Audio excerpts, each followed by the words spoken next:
Friends, অন্তিমপল্লী ছাদ বাগানে আপনাদের সবাইকে স্বাগত।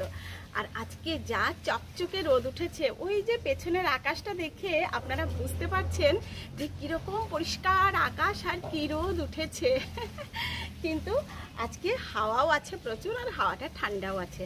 আর কালকেই নেমেছে প্রচুর বৃষ্টি, তো বাগানের চেহারাটাও খুব সুন্দর রয়েছে। সকাল সকাল এসে একদম সতেজ তরতাজা। তো আজকে আমি নিয়ে এসেছি ব্যালকনি বাগানের জন্য 5টি টিপস। আমি তো শুধু ছাদ বাগানই করি, সেদিন একজন দাদাভাই বলছিলেন যে ব্যালকনি গার্ডেনের জন্য কিছু টিপস দিতে। আসলে ব্যালকনি গার্ডেন নিয়ে একটা ভিডিও করার অনেক দিন থেকে ইচ্ছে ছিল।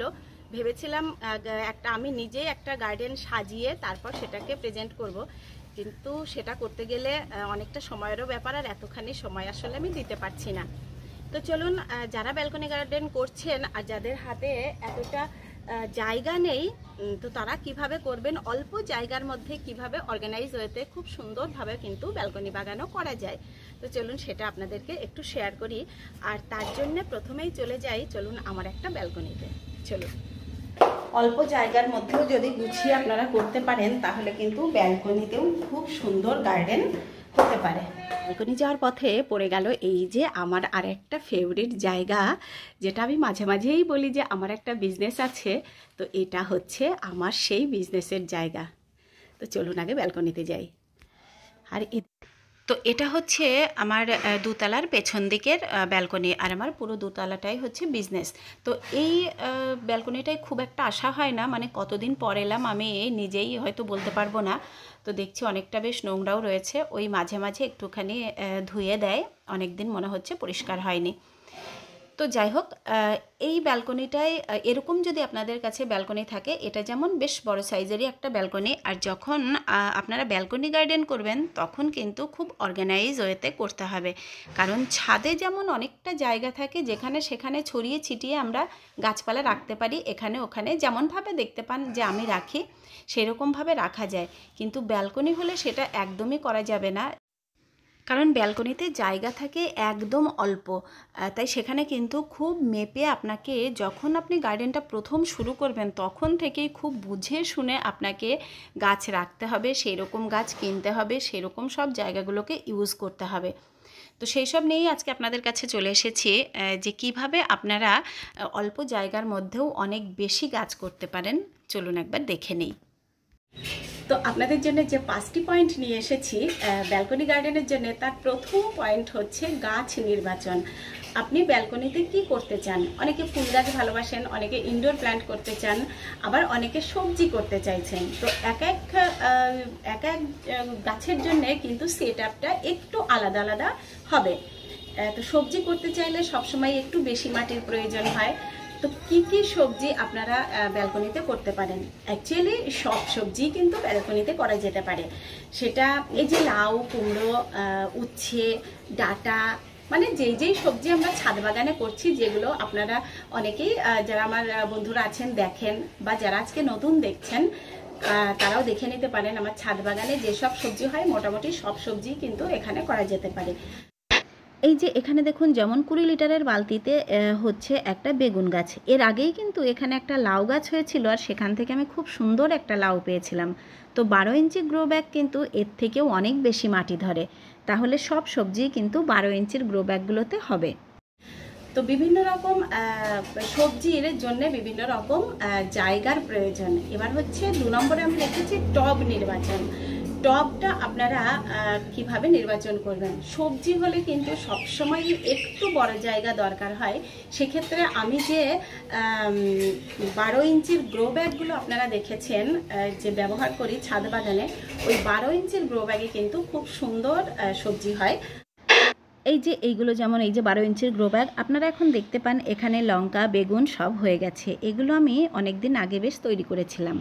আর 9 ইঞ্চির গ্রো ব্যাগও কিছু রাখতে পারেন, মানে ছোট বড় দিয়ে অনেক কিছুই রাখতে পারেন। এক একটা জিনিসের জন্য এক এক রকম জায়গার দরকার হবে। তো সেই যে টবগুলো, আপনি তো টবও জোগাড় করে যাই হোক নিলাম আমরা, বা আপনারা নিলেন, তারপরে সেই টবগুলো রাখার জন্যে কি করা যেতে পারে? এবার সেই টবগুলো রাখার জন্য, যেহেতু ব্যালকনির জায়গাটা অনেকটা ছোট হয়, তো টবগুলো রাখার জন্য কিন্তু অবশ্যই আপনাকে সেলফ করতে হবে।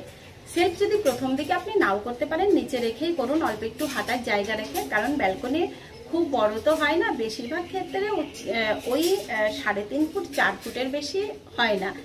কিছু কিছু বারান্দা আছে অনেক বড় হয়, কিন্তু যেগুলো নর্মালি হয় ওই 3 থেকে 4 ফুটই হয়। তো তার মধ্যে আপনি 2 ফুট হাঁটার জায়গা রাখুন আর 2 ফুট দিয়ে ব্যাগগুলো সাজিয়ে রাখুন। আর সেটা সব থেকে ভালো হয় যদি এই যে যেখান থেকে গ্রিলটা শুরু হয় এইখানে যদি আপনারা একটা র্যাক করে নিতে পারেন। র্যাকটা একটু চওড়া করবেন, মোটামুটি 1 ফুটের বেশিই করবেন, যাতে ওই যে 12 ইঞ্চির গ্রো ব্যাগগুলো সুন্দর করে বসে যায়। তো 3টে টিপস আমরা কিন্তু অলরেডি পেয়ে গেলাম। একটা হচ্ছে আমাদের প্রথমেই গাছ নির্বাচন করতে হবে যে ব্যালকনিতে আমি কি করব। তারপরে সেকেন্ডে চলে এলাম হচ্ছে টব নির্বাচন আর সেলফ তৈরি। এবার সেলফটা আপনারা লম্বা করে একদম তৈরি করে নিতে পারেন, আর একটার পর একটা 12 ইঞ্চির ওই গ্রিন কালারের গ্রো ব্যাগ যদি রেখে দেন তাহলে সেটা দেখতে যত সুন্দর হবে আর ওখানে ব্যালকনিতে আসলেই আপনার মনটা ভরে যাবে। তো সেক্ষেত্রে এই যে গ্রিলগুলো থাকে, তো গ্রিলের সাথেও আপনারা চাইলে লতানো যে গাছগুলো যেমন পুঁইশাক, উচ্ছে গাছ তুলে দিতে পারেন। আর যদি ভাবেন না আমি গ্রিলটাকে নষ্ট করব না, সেক্ষেত্রে একটু জঙ্গল হয়ে যাবে, সেখানে তাহলে আপনাকে চারদিকে এই যে কাঠি পুঁতে পুঁতে আমি যে ছোট্ট মাচা দিই টবের গাছে, এই যে এরকমভাবে দিতে পারেন, যেটা কয়েকদিন আগেই আমি দেখিয়েছিলাম, ওই রকম মাচা দিতে পারেন। তো ওরকম ছোট্ট ছোট্ট মাচা দিয়ে সেটাকে আপনাকে মাঝে মাঝেই ওই ঘুরিয়ে ঘুরিয়ে ওই মাচাতে তুলে খুব সুন্দর একটা শেপ দিতে হবে। সেখানে একটু হয়তো খাটনিটা বেশি থাকবে, কারণ ওটা আপনাকে কেয়ারে রাখতে হবে। এইবারে আসছি মাটি তৈরি।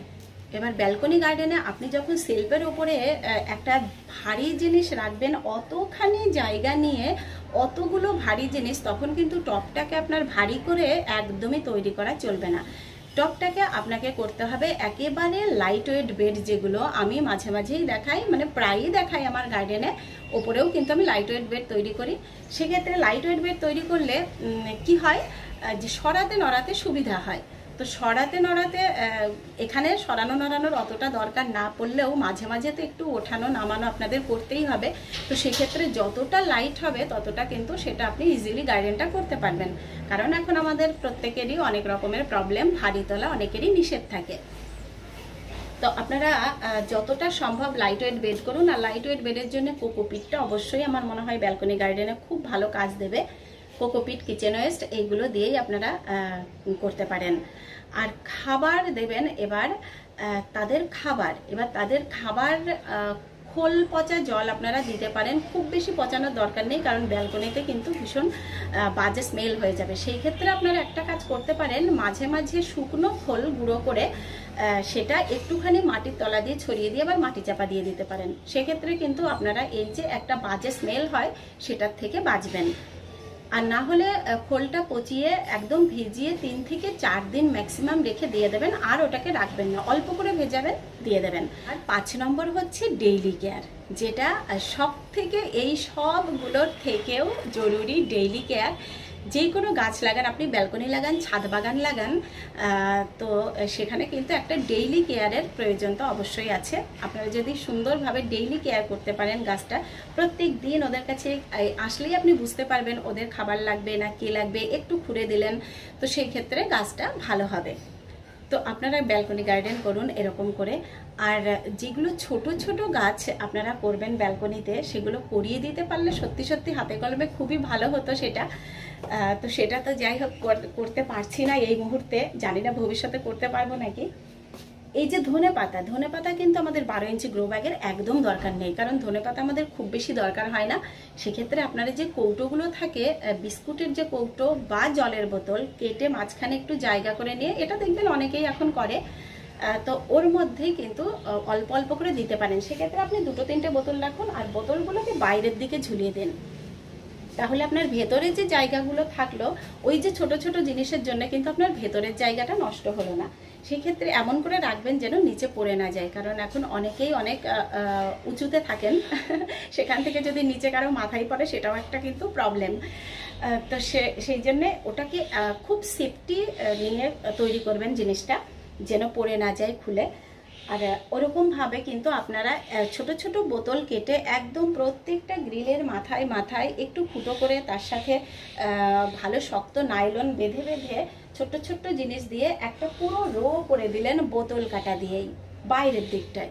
সেক্ষেত্রে বাইরের দিকে কিন্তু আপনার গাছও ভালো হবে। যখনই কোনো শেডের তলায় আওতাতে আপনি গাছটা দেবেন, তার থেকে কিন্তু খোলা জায়গার গাছ বেশি ভালো গ্রো হবে, সেটা রোদ পাক বা না পাক। তো সেরকম করে কিন্তু আপনারা ছোট ছোট এই যে কৌটোর মুখগুলোতে ছোট ছোট করে কোথাও একটু একটু পালং শাক, একটু একটু ধনেপাতা, লঙ্কা গাছ কিন্তু খুব অল্প মাটিতে হয়।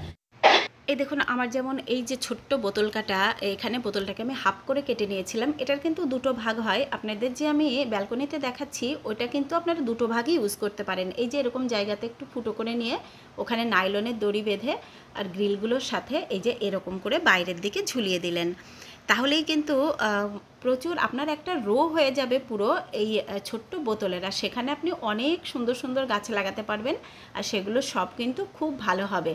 আর কলমি শাক, এই যেমন আমি কলমি শাক লাগিয়ে রেখেছি, এটা তো কোনো যত্নই করি না, কিছুই করি না, এমনিতেই দেখুন কয়েকদিন পরপরই বেশ খানিকটা করে কলমি শাক এখান থেকে হচ্ছে।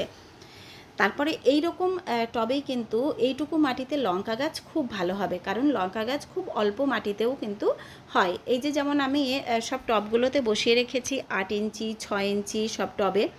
এই যে এই টবটা যেমন দেখুন মাত্র 6 ইঞ্চি টব, তার মধ্যে মাটি রয়েছে একেবারেই কম, তো তার মধ্যেও সুন্দর কিন্তু লঙ্কা গাছ হচ্ছে, আর সেখানে লঙ্কাও ধরছে। তো আপনারাও এরকম করে করতে পারেন, লঙ্কা গাছ এইগুলো কিন্তু করতে পারেন, তাহলে দেখবেন ভীষণ ভালো কাজ দেবে। আর আপনার ভেতর দিকে দিন, যেগুলো অনেক মাটি লাগে বাইরের দিকে ঝোলানো সম্ভব নয়, সেগুলো ভেতর দিকে দিন। আর যেগুলো ছোট্ট ছোট্ট জায়গাতে হবে, একটু পুদিনা পাতা, একটু ধনে পাতা, এইসব জিনিসগুলো বাইরের দিকে রাখুন, তাহলে আপনি অনেকটা জায়গা পাবেন। আর নিচে দিয়েও যদি ইনডোর প্ল্যান্ট করতে চান, কিছু ইনডোর প্ল্যান্ট নিচে দিয়ে ছোট ছোট টব রেখে, যারা সবজি করতে চান তারা ইনডোর প্ল্যান্টের জন্য কিন্তু বড় জায়গা কখনোই নেবেন না, কারণ অনেক বড় সড়ো হয়ে গেলে আপনার জায়গাটা মার খাবে। তো সেক্ষেত্রে আপনারা ছোট ছোট ইনডোর প্ল্যান্ট এনে বা একটা সেলফ কিনে, এখন অনেক রকম অনলাইনে সেলফ পাওয়া যায়, কিনে তাতে ছোট ছোট গাছগুলো রেখে দিন ভালো লাগার জন্য। তো এইটুকু গার্ডেন থেকেও কিন্তু, ব্যালকনি গার্ডেন থেকেও প্রচুর পরিমাণে সবজি পাওয়া যেতে পারে। সেটা যদি আপনারা খুব ভালোভাবে অর্গানাইজ ওয়েতে করেন, তাহলে প্রচুর প্রচুর সবজি আমার মনে হয় সেখান থেকেও পাওয়া যেতে পারে। একটা ছোট্ট পরিবারের চাহিদা কিন্তু মিটে যেতে পারে। তারপরে এই যে কলমি শাক, হেলেঞ্চা শাক, এগুলো ভীষণ সহজে হয়।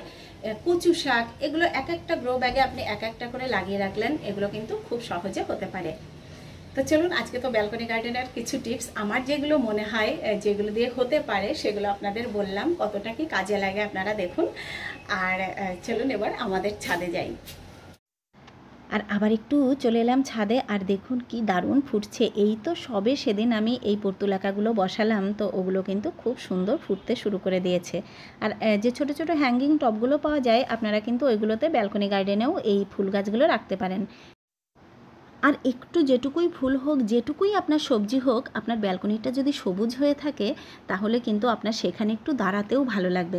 কারণ যারা একবারে এই যে ফ্ল্যাটে থাকেন, অনেক উঁচুতে, সবুজ থেকে একদম বিচ্ছিন্ন হয়ে, তাদের কাছে যদি এইরকম এক টুকরো সবুজ আপনারা নিজের ব্যালকনিটাকে বানিয়ে নেন, তাহলে সেটা কিন্তু ভীষণ একটা ভালো লাগার জায়গা তৈরি হবেই। তো যারা এখনও ব্যালকনিতে গাছ বসাননি, তারা কিন্তু আর দেরি করবেন না, একদম আপনার ব্যালকনিটাকে সবুজ করে রাখুন। আর আজকে তো চলে এসেছি ভিডিওটির একদম শেষ পর্যায়ে। আর এই যে টিপসগুলো আপনাদের কতটা কি কাজে লাগলো ভবিষ্যতে, সেটা অবশ্যই আপনারা আমাকে জানাবেন। তো আজকের ভিডিওটি ভালো লাগলে লাইক, কমেন্ট, শেয়ার করবেন। আর যারা একদম নতুন বন্ধুরা আছেন, তারা চ্যানেলটিকে সাবস্ক্রাইব করে আমার সাথে থাকবেন। তো আপনারা খুব ভালো থাকবেন, দেখা হবে আবার নেক্সট ভিডিওতে। টাটা।